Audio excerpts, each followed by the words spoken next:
বাংলাদেশের ইতিহাসে স্বাধীনতার পরে যত মানুষ বিখ্যাত হয়েছে, যাদের জীবনী আমরা অধ্যয়ন করেছি, তাদের জীবনীর এক পাশে আর আল্লামা দেলোয়ার হোসাইন সাঈদী, তিনি শাহাদাত বরণ করার পরে অনেকেই এই দেশে জাতীয় নেতা ছিলেন, মৃত্যুবরণ করছেন, তাদেরকে শহীদ করা হয়েছে। কিন্তু তাদের শহীদ এবং মৃত্যুর পরে রাস্তায় দাঁড়িয়ে কবর জিয়ারত করার আর জানাজায় উপস্থিত হওয়ার লোকও অনেকের ক্ষেত্রে পাওয়া যায় নাই। কিন্তু এই বাংলাদেশের মাটি সাক্ষী দিয়েছে।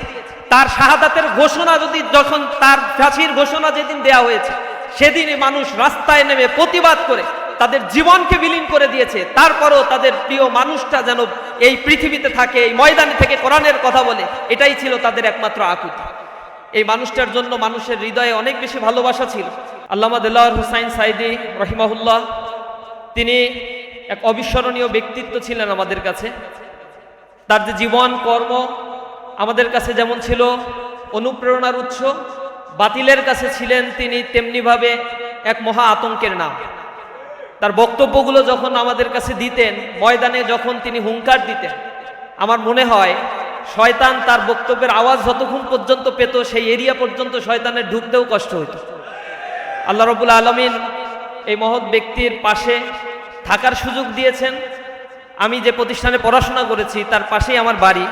সুতরাং তিনি যখন খুলনাতে আসতেন, বিভিন্ন সময় সফরে যখন তিনি আসতেন বিদেশ থেকে, এসে মাদ্রাসার বিল্ডিংয়ের পাশেই, মূল মাদ্রাসার পাশে একটা বিল্ডিং, সেখানে ইয়াতিমখানা ছিল, তার উপরের তলায় ছিল হচ্ছে হেফসখানা, এখন হেফসখানাটা আছে, এর পাশে ছিল তার একটা ছোট্ট কামরা।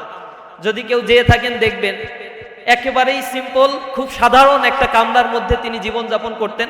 সেখানে গিয়ে থাকতেন। এমপি থাকা অবস্থায়ও তিনি সার্কিট হাউসে থাকার চাইতে ওই হাফেজে কোরআনদের পাশে আর ইয়াতিমদের সাথে থাকাকে সবচেয়ে বেশি অগ্রাধিকার দিতেন।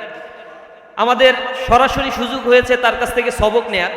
তিনি যখন ক্লাসগুলোতে কথা বলতেন আমাদের মনে হতো ভিতর থেকে অত্যন্ত মজবুত সাহসিকতা নিয়ে, দৃঢ়চেতা হয়ে যে কথাগুলো তিনি বলতেন সেগুলো তিনি নিজে আগে বিশ্বাস করতেন, এরপরে মুখ থেকে সে কথাগুলো আমাদেরকে শোনাতেন। আমরা দেখতাম যেদিন ফজরের নামাজে তিনি এসে নামাজ পড়বেন, আগে থেকে অ্যানাউন্স করা হতো না, কিন্তু মাঠ গুছানো হতো। ফজরের নামাজের সময় পুরো মসজিদ ভরে গিয়ে এরপরে মাঠেও যে মানুষ হবে এই কারণে তাঁবু টাঙানো হতো। শুধুমাত্র নামাজের পরে তিনি ফিরে শুধু একটা হাদিস বলবেন, এই হাদিসটা শোনার জন্য ফজরের নামাজে সেদিন লোকে লোকারণ্য হয়ে যেত মাদ্রাসা ময়দান। তার কথার যে ভারত্ব এবং যে কোরআন থেকে যে কথাগুলো বলতেন, তিনি বলতেন আমার টানে মানুষ আসে না, মানুষ আসে তো কোরআনের টানে। আমি কোরআন থেকে কথা বলি, এ কারণে মানুষ আমাকে ভালোবাসে। সুতরাং যারা কোরআন থেকে কথা বলে, আল্লাহ রাসূল বলেছেন ইন্না আসদাকাল হাদিস কিতাবুল্লাহ ওয়া আহসানাল হাদিউ মুহাম্মাদিন সাল্লাল্লাহু আলাইহি ওয়াসাল্লাম। মুহাম্মদ সাল্লাল্লাহু আলাইহি ওয়াসাল্লামের কথা, কোরআনের বক্তব্যগুলো যারা ধারণ করে এবং লালন করে, এই মানুষগুলোর কথা আল্লামা দেলোয়ার হোসাইন সাঈদী রাহিমাহুল্লাহর ব্যাপারে যদি এখানে স্মৃতিচারণ করি, অনেক সময়ের প্রয়োজন, এটা এখন করাও হয়তো সম্ভব হবে না। কিন্তু তার কথাগুলো আমাদের কাছে যতটুকু বলেছে, যতটুকু সরাসরি শুনেছি, দায়িত্বশীল হওয়ার কারণে তার পাশে যতটুকু থাকার সুযোগ আল্লাহ রাব্বুল আলামিন দিয়েছেন, খুব বেশি আমাদেরকে ভালোবাসতেন। এবং ছোট মানুষ হওয়ার পরেও হাতে হাত রেখে যেভাবে তিনি ফজরের নামাজের পরে কবরস্থানে যাওয়ার সময় সাথে করে নিয়ে যেয়ে কবর জিয়ারত করতেন, বিভিন্ন বিষয়ে তালিম দিতেন, এগুলো আমাদের জন্য অনেক বড় একটা পাওয়া হয়ে থাকবে সারা জীবনের জন্য। তিনি তার শাহাদাতের পরে তাকে যেভাবে হত্যা করা হয়েছিল, আল্লাহ রাব্বুল আলামিন তার শাহাদাতকে কবুল করুন।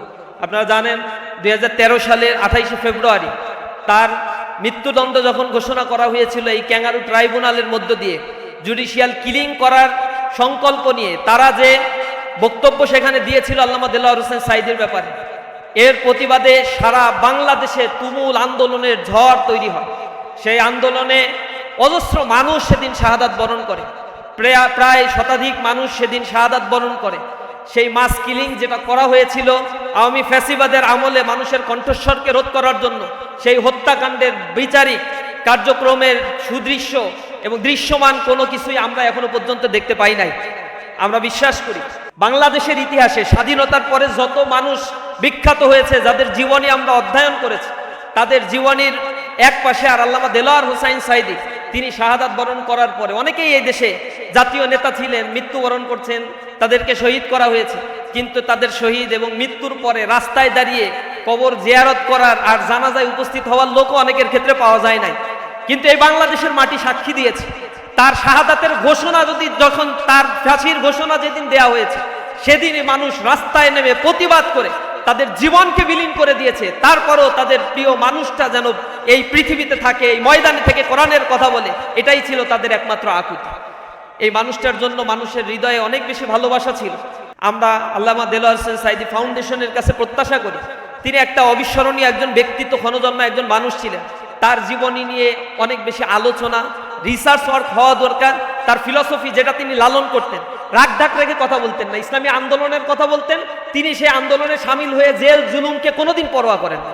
অনেক বড় বড় মানুষদেরকে আমরা দেখেছি অনেক কথাবার্তা বলে এনায় বেনায়। আল্লামা দেলোয়ার হোসেন সাঈদী, তাদের কাছ থেকে আমরা ইসলামী আন্দোলন শিখেছি। তারা বলেছেন, মুখে যা বলবা অন্তরে তা লালন করবা, তা না হলে এটা বুঝে রাখবা। আল্লাহ বলেছেন, কাবুরা মাকতান ইনদাল্লাহি আন তাকুলু মা লা তাফআলুন।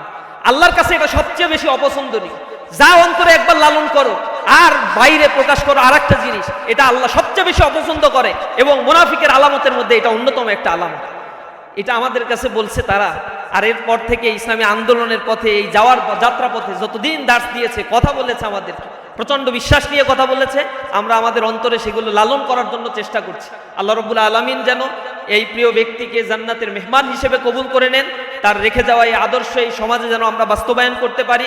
তিনি ইয়াতিমদের যেভাবে ভালোবাসতেন, তিনি বাতিলের বিরুদ্ধে সংসদে দাঁড়িয়ে যেভাবে হুঙ্কার দিয়ে কথা বলতেন, এগুলো আমাদের জন্য অনুপ্রেরণা হয়ে থাকবে।